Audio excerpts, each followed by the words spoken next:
Friends, welcome to all of you in our study channel, Sam Physics Classes and I am Abhishek Dubey. जैसा कि आप लोग जान रहे हैं कि इस समय हम अपने ग्रेविटेशन चैप्टर जो कि हमारे फिजिक्स क्लास 9th का चैप्टर नंबर 3 है और हमारी बुक का चैप्टर नंबर 10 वो कर रहे हैं और इसमें हमने सारे कॉन्सेप्ट और इन टेक्स्ट क्वेश्चन कंप्लीट कर लिए हैं और आज हम अपनी एक्सरसाइज पर चलने जा रहे हैं या अपनी एक्सरसाइज शुरू करने जा रहे हैं। तो एक्सरसाइज में आपकी ये बात हम आपको कई बार बता चुके हैं पहले भी कि ग्रेविटेशन एंड फ्लोटेशन दो टॉपिक जो हैं वो आपके इसी एक चैप्टर के अंतर्गत आते हैं। तो हम पहले ग्रेविटेशन वाला कॉन्सेप्ट के कंप्लीट कर लिए हैं, उसकी एक्सरसाइज के सारे क्वेश्चन कर लेंगे, फिर लौट के फिर से फ्लोटेशन पर चलेंगे और फ्लोटेशन के साथ फिर से फ्लोटेशन के कॉन्सेप्ट, उसकी इंटरेस्ट क्वेश्चन, उसके बाद फिर उसकी एक्सरसाइज करेंगे। तब हमारा कहीं जाके ये बुक का हमारी चैप्टर नंबर 10 है ये कंप्लीट होगा। चैप्टर थोड़ा सा बड़ा है लेकिन सबसे इंटरेस्टिंग चैप्टर जो है वो यही है आपकी क्लास 9 की फिजिक्स का। ठीक, तो लेक्चर नंबर 04 आज ये हमारा होने वाला है। लेक्चर नंबर 01 में हमने ग्रेविटेशन के बारे में कैपिटल जी, लेक्चर नंबर 02 में हमने small G acceleration due to gravity, free fall, ये सारी चीज़ें कंप्लीट कर ली हैं। और इसका जो प्रीवियस वाला वीडियो था जस्ट पीछे वाला लेक्चर नंबर 03 वेट वर्सेस मास है, मास वर्सेस वेट, उसमें हमने मास और वेट में अंतर जाना था और सबसे लास्ट में एक सबसे interesting and most important question solve किया था। तो अगर आपने वो वीडियो देखा है तो अच्छी बात है, अगर नहीं देखा है तो प्रीवियस सारे वीडियोस का लिंक डिस्क्रिप्शन में दिया है, आप जाके विजिट कर सकते हैं चैनल पे। ठीक, तो चलिए शुरू करते हैं। आज इसमें अभी इस लेक्चर में लेक्चर नंबर 04 में हम अपनी एनसीईआरटी के क्वेश्चंस नंबर 01 से लेकर 09 तक, मतलब 1 से लेकर 9 तक जो है वो हम कंप्लीट करेंगे इस वाली वीडियो में। ठीक, क्वेश्चन नंबर 1 से लेकर कहाँ तक, क्वेश्चन नंबर 9 तक। तो चलिए शुरू करते हैं। और बाकी इसके अलावा जो क्वेश्चन और बचेंगे 10 से लेकर 18 तक, क्योंकि 18 के आगे जो है वो फ्लोटेशन के हैं, तो 18 तक हमारा ग्रेविटेशन में आएगा। तो 1 से 9 तक इसमें इस वाली वीडियो में है और 10 से लेकर 18 तक अगले वीडियो में। ठीक, तो चलिए शुरू करते हैं।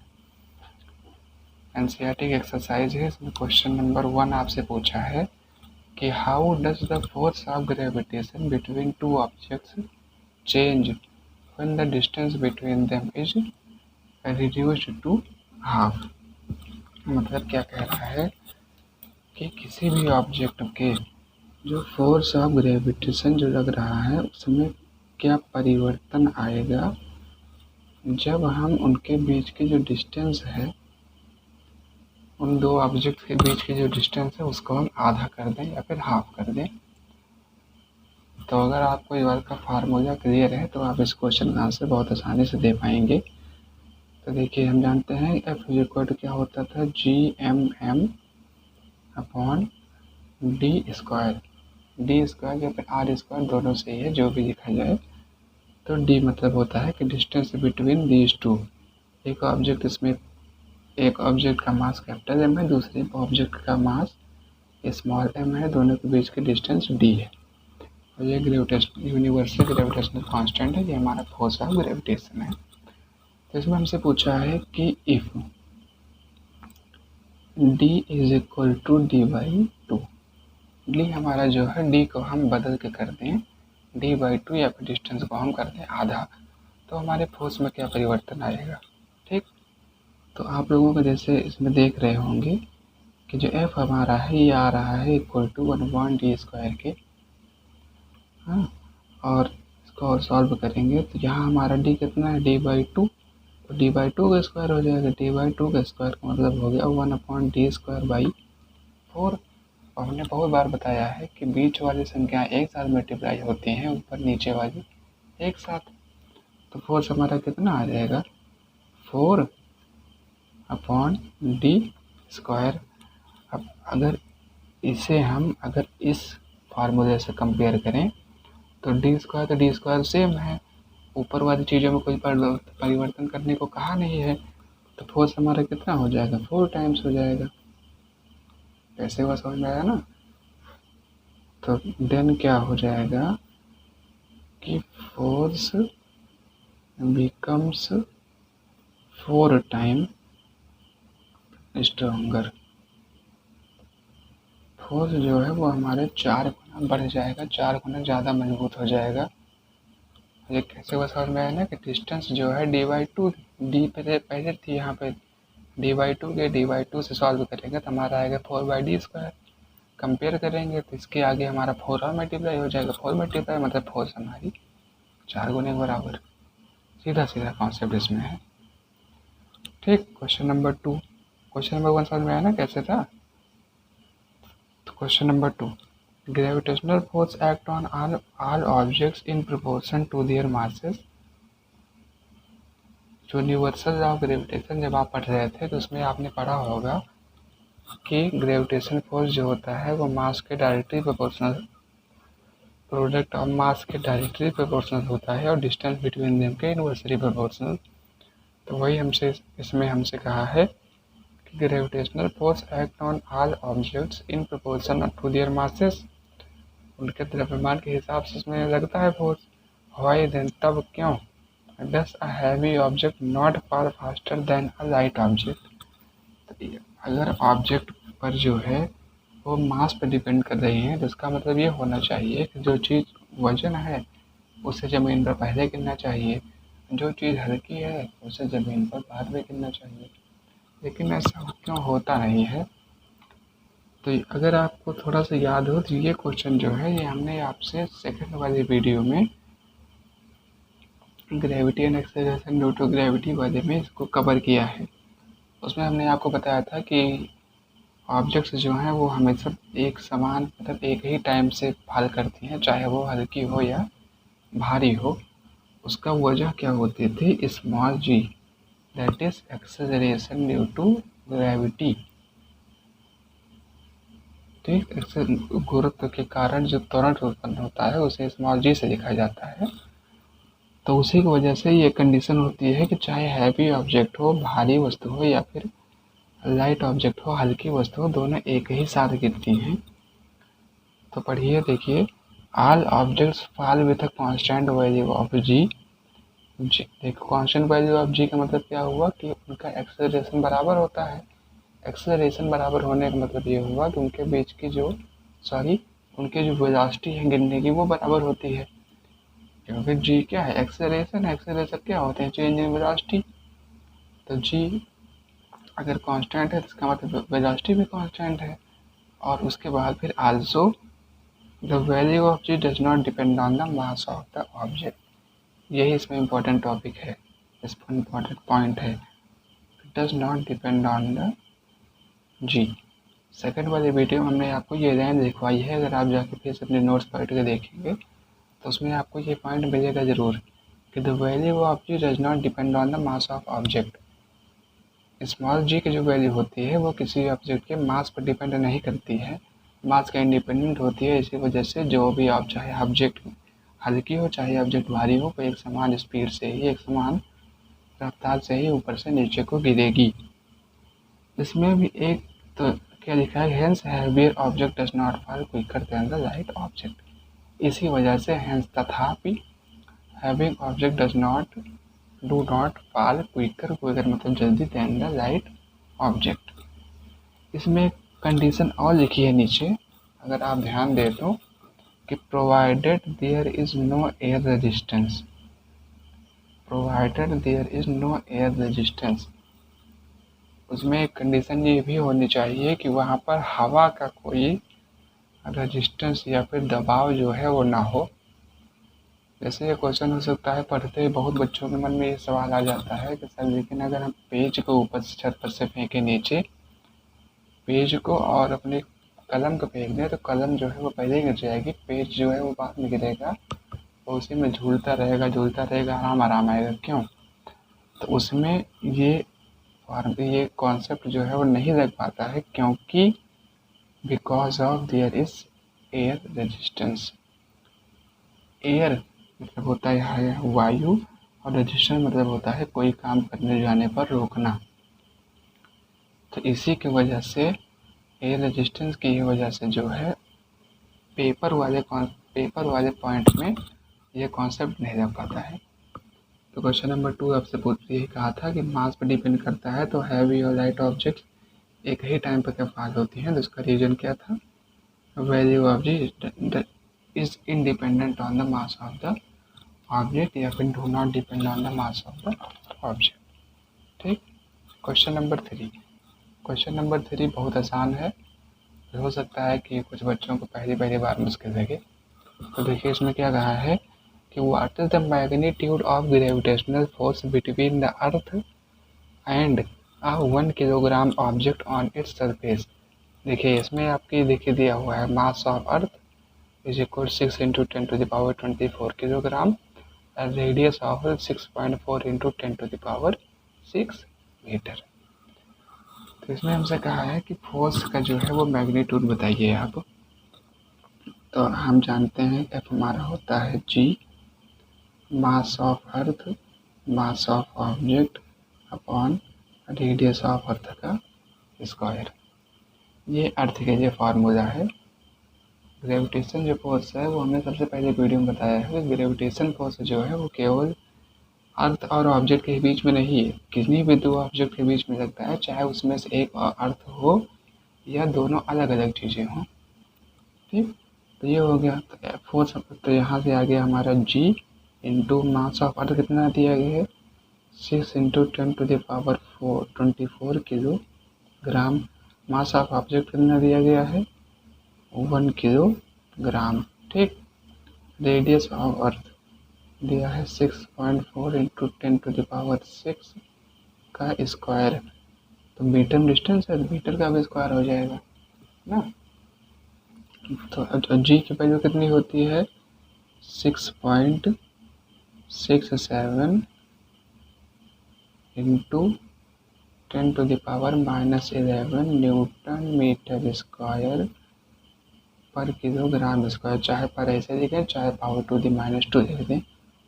ठीक। इंटू ये वाला 6 इंटू 10⁻24 किलोग्राम, इसका किलोग्राम मल्टीप्लाई होकर किलोग्राम स्क्वायर हो जाएगा, और 6 में से 1 से मल्टीप्लाई करेंगे तो हमारा आंसर 6 ही आएगा।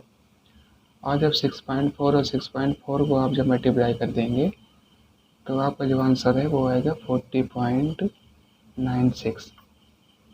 मल्टीप्लाई करके देख लीजिएगा 6.4 इंटू 6.4 40.96 आएगा इंटू 10⁻6 दूना 12 मीटर स्क्वायर। मीटर स्क्वायर से meter square cancel, kilogram square से ये वाला किलोग्राम स्क्वायर कैंसिल। ठीक। तो फोर्स हमारा कितना आया 6.67 इंटू 6 इंटू 10⁻24 माइनस 24 यहाँ का है माइनस 11 यहाँ का है। ठीक। दोनों होके 24 माइनस 1 अपॉन 40.96 इंटू 10⁻12 बचा के। तो क्या था हमारा केवल न्यूटन फोर्स है, न्यूटन में आना भी चाहिए तब सही है, यूनिट हमारी सही है। अब इसको इस मल्टीप्लाई करेंगे तो 7 छंग 42 को 2 हाथ से 4, 6 छंग 36 4 40 4 36 और 40 40.02 अपॉन 40.96 इंटू 10⁻, यहाँ से कितना आ जाएगा 13 और माइनस 12।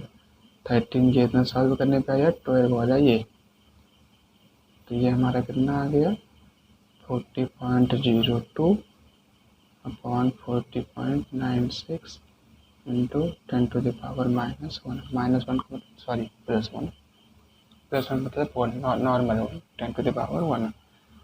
10⁻1 का मतलब हो गया कि 400.2 गुणे 40.96 न्यूटन। अब देखिए 40 अगर आप डिवाइड करेंगे, सॉरी ये अगर आप 40 डिवाइड करें तो इसका आंसर जो है वो कहीं 100 में आना चाहिए, लेकिन 96 है। तो इसको जब आप सॉल्व करेंगे तो आपका आंसर आएगा 9.89 न्यूटन करके देख लीजिएगा। नॉर्मल डिवाइड है, इसमें कोई परेशान होने वाली बात नहीं है। 9.8 न्यूटन ये हमारा आंसर आ जाएगा। मतलब कुछ इसमें नहीं था, केवल हमें ये फार्मूला अगर सही से अप्लाई करना आ गया और हमें ये पता है कि इसमें जो चीज़ें दी गई हैं ये कहाँ कहाँ से मिलेंगी, क्या क्या हैं, तो ये क्वेश्चन हमें बिल्कुल आसानी से आ जाएगा। 2 नंबर का क्वेश्चन आपका है, इंपॉर्टेंट है। क्वेश्चन नंबर 3 हो गया। Question number 4। क्वेश्चन नंबर 4 में कहा है कि the earth and the moon are attracted to each other by gravitational force. Earth और मून, पृथ्वी और चंद्रमा दोनों के बीच में ग्रेविटेशनल फोर्स लगता है। ठीक है, लगता है। Does the earth attract the moon with force which is greater, smaller, और same as the force with which the moon attracts the earth. ये क्वेश्चन है। उसके बाद भी क्वेश्चन है कि वाई, क्यों। पूरा क्वेश्चन एक बार समझिए। ये हमसे कहा है कि अर्थ और मून के बीच में ग्रेविटेशनल फोर्स लगता है, ये बात सही है। फिर कहा है कि क्या जो फोर्स अर्थ मून पर लगा रही है वो फोर्स मून द्वारा अर्थ पर लगाया गया फोर्स के बड़ा होगा, ग्रेटर होगा, स्मॉलर होगा या फिर सेम होगा as the force with which the moon attracts the earth. अगर ये कैसे होगा और क्यों, वाई। ठीक, तो आप जैसे जान रहे होंगे कि फोर्स, चाहे ये ऑब्जेक्ट, 2 ऑब्जेक्ट हैं, एक फोर्स ये इस पे लगा रही है, अगला फोर्स ये इस पे लगा रही है, तो दोनों फोर्स बराबर होंगे कि बड़े होंगे कि छोटे होंगे कि क्या होगा। आपने 2-3 चीज़ें पढ़ी हैं। सबसे पहले तो पढ़ा है Newton's third law of motion. ये फिलहाल अभी अगले क्वेश्चन में है, लेकिन यहाँ पे लगा लीजिए एक बार। Newton's third law of motion पढ़ के क्या पता चलता है कि फोर्स जो होता है वो हमेशा बराबर ही होता है, चाहे वो मतलब चाहे उसमें जो भी हो, लेकिन वो आएगा हमारा ओवरऑल बराबर ही। एक मिनट के लिए माफी चाहते हैं। इसमें जब आप सॉल्व करेंगे तो आपका पूरा 9.8 नहीं आएगा। इसमें फोर्स जो आपका है वो आएगा 9.77 न्यूटन। ठीक, लेकिन ये इक्विवेलेंटली जो है वो 9.8 के बराबर आएगा। मतलब कुछ लोगों का आंसर हो सकता है 9.77 है, तो 9.8 में परेशान ना हो। ये भी सही है, ये भी सही है, लेकिन पॉइंट के बाद में 7 है तो राउंड ऑफ करके हम उसको 8 लिख देते हैं। ठीक, तो इसमें इस ग्रेटर स्मॉलर सेम क्या होगा, तो वो इसके लिए लिखा गया है कि the earth and the moon are attracted to each other with कौन सी फोर्स, सेम फोर्स, बराबर बल लगता है दोनों के बीच में। बिकॉज, वाई का आंसर बिकॉज। रीजन क्या है, the gravitational force is depend on the product of masses of the body. Instead का मतलब होता है कि बल्कि, मतलब कि इसमें ना हो कि इस वजह से। Instead dependent on the mass of object. देखिए, मैथ के भी आप लोग स्टूडेंट हो सकता है हों, या अगर नहीं भी होंगे तो क्लास 8 तक तो पढ़े ही हैं। तो उसमें आप ये जानते हैं कि चाहे x को y से गुणा करें, चाहे y को x से गुणा करें, आंसर हमारा इक्वल ही आता है ना, कंजर्वेटिव प्रॉपर्टी। ठीक, तो वही यहाँ पर कहा गया है कि ग्रेविटेशनल फोर्स जो होता है वो प्रोडक्ट ऑफ मासेस होता है। मतलब फार्मूले में क्या आता है, capital M into small m, दोनों का मल्टीप्लाई करेंगे और उसके डायरेक्टली प्रोपोर्शनल होता है। यूनिवर्सल लॉ ऑफ ग्रेविटेशन भी अगर आपको याद हो, ये यूनिवर्सल लॉ ऑफ ग्रेविटेशन, तो उसमें भी यही कहा गया है कि directly proportional to the product of their masses. ठीक, तो चाहे ये वाला इसके ऊपर फोर्स लगाए, चाहे ये वाला इसके ऊपर फोर्स लगाए, दोनों को मल्टीप्लाई करने के बाद जो हमारी वैल्यू आएगी वो तो सेम ही आएगी। इसी वजह से जो फोर्स होता है ये होता है same. Instead of independent mass of objects, mass के इंडिपेंडेंट, अलग अलग मास पर नहीं डिपेंड करता है ऑब्जेक्ट्स के, बल्कि दोनों के प्रोडक्ट पर डिपेंड करता है। इस वजह से वो फोर्स जो है वो हमारा सेम हो जाएगा। ये एक तरीका है लिखने का। समझाया हमने आपको, जो वाला भी तरीका है Newton's third law of motion, universal law of gravitation, जैसे ही आपको समझ में आए आप वैसे लिख सकते हैं। कॉन्सेप्ट जितना था वो हमने बता दिया है। ठीक, अगला क्वेश्चन नंबर 5। क्वेश्चन नंबर 5 में है, if the moon attract the earth why does the earth not move towards the moon. देखिए ये दोनों क्वेश्चंस लगभग एक ही पॉइंट पर चर्चा कर रहे हैं। 5वें क्वेश्चन में हमसे ये कहा है कि इफ, यदि मून जो है वो अर्थ को अट्रैक्ट करता है, third law of motion Newton यही कहता है कि बोथ ऑब्जेक्ट्स में इक्वल फोर्स लगेगा but in opposite direction. Same चीज़ यहाँ पर भी है। तो क्या है कि मून जो, अगर अर्थ मून को अट्रैक्ट कर रही है तो मून अर्थ को भी अट्रैक्ट कर रही है। फिर भी क्यों, why does the earth not move towards the moon, फिर भी इस पर भी मून जो है वो अर्थ की तरफ अट्रैक्ट हो रहा है, लेकिन अर्थ जो है मून की तरफ अट्रैक्ट नहीं हो रही है, मूव नहीं कर रही है। क्यों? तो अगर आप जानते हो तो हमने आपको ये वाला क्वेश्चन जो है, यही वाला क्वेश्चन हमने आपको बहुत बार बताया है कि ऐसा क्या होता है कि जब फोर्स दोनों में लग रहा है तो एक ही ऑब्जेक्ट में मोशन क्या होता है, अगले में क्यों नहीं होता। हर बार केवल एक ही चीज़ आई है कि F is equal to M A. Force जो है वो दो चीज़ों पर डिपेंड करता है, पहला मास ऑफ ऑब्जेक्ट एंड दूसरा acceleration produced on the object. अगर किसी ऑब्जेक्ट का मास ज़्यादा है तो उसमें एक्सेलरेशन कम होगा, अगर किसी ऑब्जेक्ट में मास कम है तो उसका एक्सेलरेशन ज़्यादा होगा। एक्सेलरेशन ज़्यादा होने का मतलब ये है कि उसकी वेलोसिटी ज़्यादा होगी, वेलोसिटी ज़्यादा होने का मतलब ये है कि उसमें मोशन जो है वो ज़्यादा होगा। ठीक, तो यही कॉन्सेप्ट सेम यहाँ भी लग रहा है, तो पूरा पढ़िए समझ में आएगा। According to universal law of gravitation and Newton's third law of gravitation, the earth and का सिंबल ऐसे बनाया जाता है, चाहे आप AND भी लिख सकते हैं। The moon attract each other with equal force, बराबर फोर्स से अट्रैक्ट कर रहे हैं, सेम फोर्स, यहाँ पर वो बात हो गई। But due to a large difference in their masses, acceleration in moon है यहाँ पर, एक्सेलरेशन इन मून, चंद्रमा में उत्पन्न होने वाला त्वरण is much much much much greater than that of अर्थ। क्योंकि देखिए अभी हमने अगले वीडियो में आपको बताया है कि वेट ऑफ अर्थ जो होता है वो अप्रॉक्सीमेटली वेट ऑफ मून के 1000 टाइम होता है, 100 टाइम्स। लगभग अर्थ का जो वजन है वो मून के वजन से 100 गुना ज़्यादा है। तो मून का वजन अगर 100 गुना ज़्यादा है तो आप यहाँ भी अगर लगाइए तो मास अगर उसका 100 गुना ज़्यादा है तो एक्सेलरेशन उसका फिर लगभग वही 100 गुना से लगभग कम भी होना चाहिए। तो इसी की वजह से मून जो है वो मोशन कर जाएगा और अर्थ जो है मोशन नहीं करेगी। फोर्स भले इक्वल है लेकिन कि इन दोनों वस्तुओं में अंतर होने की वजह से उसमें ये कंडीशन बन जाती है। एक बार फिर से पढ़िए, समझ में आ जाएगा। According to universal law of gravitation and Newton third law of motion, the earth and the moon attract each other with equal force, बराबर फोर्स से, but due to a large difference in their mass, उनके द्रव्यमान में बहुत ज़्यादा अंतर होने की वजह से, एक्सेलरेशन इन मून, चंद्रमा में त्वरण is much much greater than that of earth, earth के तुलना में मून में जो एक्सेलरेशन परिवर्तन है वो बहुत ज़्यादा हो जाता है। हेंस, इस वजह से the earth does not move towards the moon, इसी वजह से अर्थ जो है मून की तरफ को मूव नहीं करती है, मूव शब्द दिया गया है, चलती नहीं है।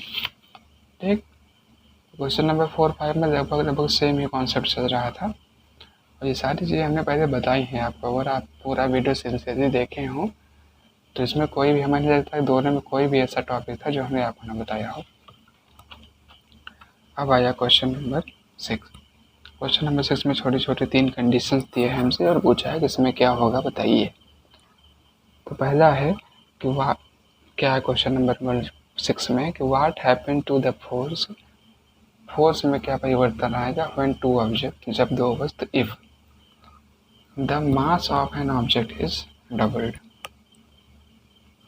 द मास ऑफ, देखिए क्या लिखा है कि एन ऑब्जेक्ट, तो फोर्स हमारा क्या होता है F is equal to G (m(m)/d²।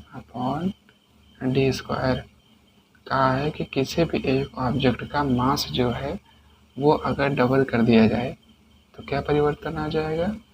F को हम ऐसे देख सकेंगे ना, मान लीजिए कि हमारा ये वाला मास डबल हो गया तो m इज इक्वल टू 2, मतलब m की जगह पर आ गया 2m, m बदल के हो गया 2m।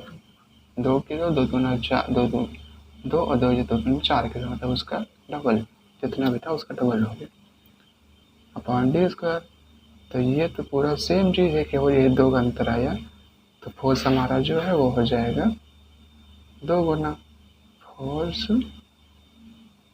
इंक्रीजेस 2 टाइम्स, फोर्स जो है वो 2 गुना बढ़ जाएगी। जितना मास उतना ये। अगर दोनों का होता एन यहाँ पे सतना दिया गया होता तो हम इसको भी 2 गुना बढ़ाते, इसको भी 2 बढ़ाते, दोनों को मल्टीप्लाई करके हमारा 4 गुने का आंसर आ जाता, लेकिन यहाँ पर 2 गुना ही आंसर आएगा। ठीक।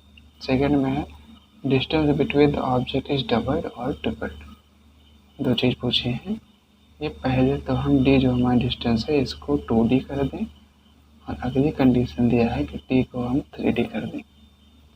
3d का मतलब डी को 3 गुना लिख दें और पहले में डी को 2 गुना लिख दें, जितनी डिस्टेंस है उसको डबल कर दें। तो फोर्स हमारा कितना हो जाएगा, G(m(m) अपॉन d²। तो डी की जगह आप क्या देखिए 2d, G(m(m) अपॉन 2d का स्क्वायर। ठीक है। तो आ गया कितना, G(m(m) अपॉन 4d²। ये इतना सेम है, 1/4 यहाँ पर आ गया ज़्यादा। तो इसका मतलब क्या हो गया कि F मतलब फोर्स बिकम्स 1/4 टाइम्स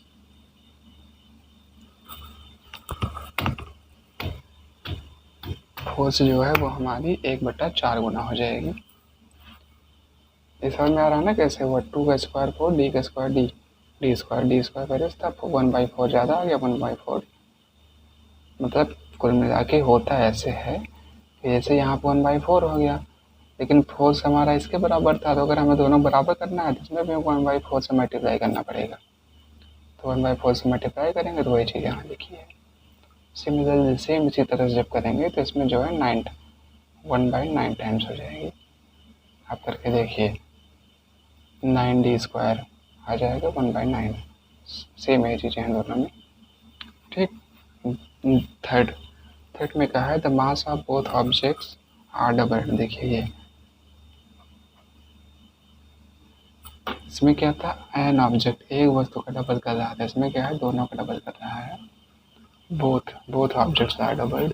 तो बोथ ऑब्जेक्ट का डबल हो रहा है तो क्या हो जाएगा, is equal to G(2m) into 2m upon d², G(4mm) upon d²। 4 गुना बढ़ गया फोर्स। तो क्या हो जाएगा कि F या फोर्स कौन सी ग्रेविटेशनल फोर्स, यहाँ पे केवल फोर्स लिखा है, तो अगर आप खाली फोर्स में लिखना गलत नहीं है, लेकिन आपको यहाँ पर ग्रेविटेशनल फोर्स लिखना चाहिए क्योंकि हम फार्मूला ग्रेविटेशनल फोर्स वाला ही यूज कर रहे हैं बार बार। तो फोर्स इंक्रीजेस बाई कितना, 4 टाइम्स, 4 गुना बल जो है वो बढ़ जाएगा। क्वेश्चन नंबर 6 भी हो गया। क्वेश्चन नंबर 7 हमसे कहा है कि importance of universal law of gravitation. Universal law of gravitation first video में हमने बताया है और उसी का इम्पोर्टेंस पूछा है। तो इम्पोर्टेंस क्या है, छोटे छोटे पॉइंट्स हैं, आप नोट कर सकते हैं, पॉज करके नोट कर लीजिए, हम समझा दे रहे हैं क्या क्या है। तो इट टाइज का मतलब होता है कि बांध कर रखना। द टेरेस्ट्रियल ऑब्जेक्ट्स, ये शब्द आप हो सकता है पहली बार सुने हैं, लेकिन आप ये जाने रहिए बात के बाद से। Terrestrial TERRESTRIAL। टेरेस्ट्रियल का मतलब होता है कि objects living on the earth. पृथ्वी पर जो वस्तुएं हैं उनको हम टेरेस्ट्रियल ऑब्जेक्ट्स कहते हैं। ठीक, टू द अर्थ मतलब क्या हुआ कि यूनिवर्स या ग्रेविटेशन फोर्स जो है हमारा, ये हमारी ऑब्जेक्ट्स को या उन ऑब्जेक्ट्स को जो अर्थ पर निवास करती है उन्हें पृथ्वी से बांध कर रखता है। ठीक, तो फिर दूसरा, it explain the attractive force between two object by virtue of their masses. Universal of gravitation ये बताता था ना कि दो मास की वजह से उनके बीच में ग्रेविटेशन फोर्स लगेगा। तो अट्रैक्ट्स, इट एक्सप्लेन्स बताता है कि the attractive force between two object by virtue of their masses. ठीक, सेकंड हो गया। Third, planets revolution in elliptical path. Elliptical मतलब होता है क्या, अंडाकार पथ पर। इलिप्टिकल पाथ, सर्कुलर पाथ, दो पाथ होते हैं। इलिप्टिकल मतलब कि पृथ्वी जैसे सूर्य के चारों ओर चक्कर लगाते हैं जिस पाथ में, उसी को हम इलिप्टिकल पाथ कहते हैं। तो planets revolution in elliptical path around the sun, चाहे अर्थ का हो या हर प्लैनेट, सारे प्लैनेट जो हैं वो इलिप्टिकल पाथ में अर्थ के अराउंड मोशन करते हैं। उसकी वजह यही है gravitation force. D, rotation of moon around the earth. Moon earth के चारों ओर चक्कर लगाता है, सेम वजह यही है ग्रेविटेशन। यहाँ पर मून की जगह पर सैटेलाइट से भी देखा जा सकता है।